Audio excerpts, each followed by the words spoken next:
Hey, what's going on, everybody? This is Tyrone back with Tech Life. And here I have an excellent article for you guys from Android Authority. I will leave a link to it in the description so you guys can check it out. You guys have heard me say this in plenty of other videos, but actually now Android Authority, they made a great article about AT&T and the position that they're in. AT&T in trouble, seems to be playing it safe in 2023. AT&T has great assets, right? They may not have the most amount of mid-band spectrum as it comes to 5G, but they still have great assets. And then they still have the fiber play. And if you saw that video, the all-in-one marketing strategy, I do like that. But overall, looking at AT&T, they're just too quiet versus the assets that they actually have. AT&T seems to be playing it safe when it should be making more noise. I completely agree. The U.S. mobile landscape has evolved significantly over the years. Not long ago, Verizon and AT&T were the leading players, with Sprint and T-Mobile following at a distance. In 2023, the gap between the major carriers has narrowed considerably, and the competition is fiercer than ever. Earlier this summer, AT&T stock hit a 30-year low, raising the question, is AT&T in trouble?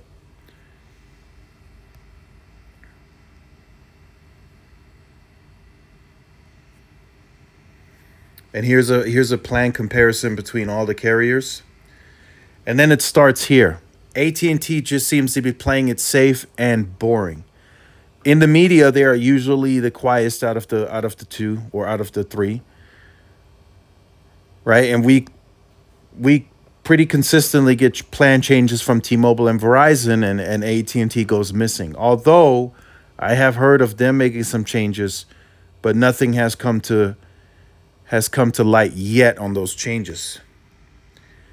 AT&T has decent plans, and when you factor in taxes and other fees, the pricing gap isn't necessarily as big as it might seem on paper.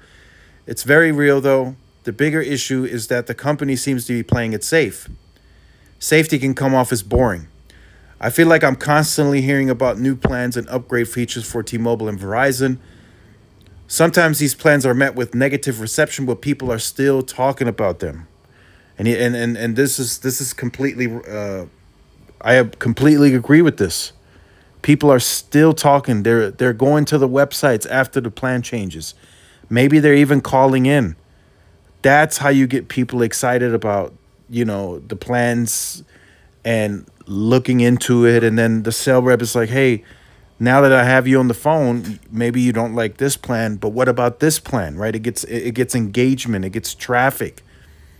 Not with AT&T. They're just playing it safe and it's boring. Right? They're not in the news as much.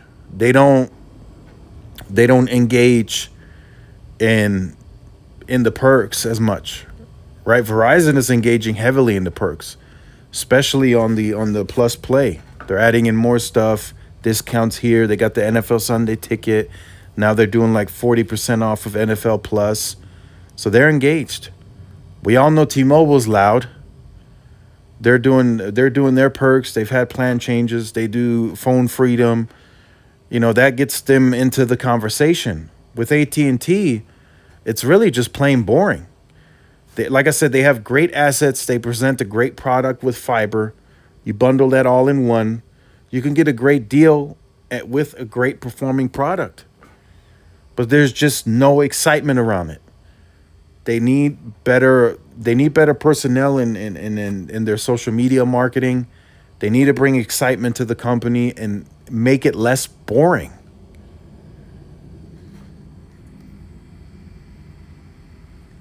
AT&T seems to be the quiet player in this race, just doing what it does without making much fuss. The thing is, the quiet ones get forgotten. The one exception is commercials. I do see a lot of AT&T commercials, but these seem more focused on trade-in deals and not on actively convincing us to make the switch. And I'll leave the article for the rest so you guys could check it out. So the commercials that they've been airing on TV with Lily, I think those are getting old too. I think they need a switch up. I think they need something different. The new and existing customers to trade-in deals, I think that's still something that they're wanting to resonate in the market even more, because that's a big deal. And I also think they need to start incorporating that it's allowed on all of their plans, not just the most expensive plans. That's one way AT&T can fight back in that sense competitively. Their competitors are doing it too, but they're only allowing on the top tier plans, when AT&T allows it on all of their plans. That's something to incorporate in the nationwide campaign, in my opinion. But outside of that, again, as you guys have seen on the channel, AT&T is boring. AT&T is very boring. They are always the forgotten. You know, they did say that they would bring back the Max, or HBO, previously known as HBO Max perk. That hasn't happened. They really don't engage in anything else when it comes to that for now. So we'll see what happens. But for now, unless they make a drastic management change, drastic change on the marketing side, they are going to be the boring carrier and forgotten. So make sure you guys stay tuned for more. Like, share, subscribe, follow my social media outlets. This is Tyrone with Tech Life. See y'all in the next one. Peace.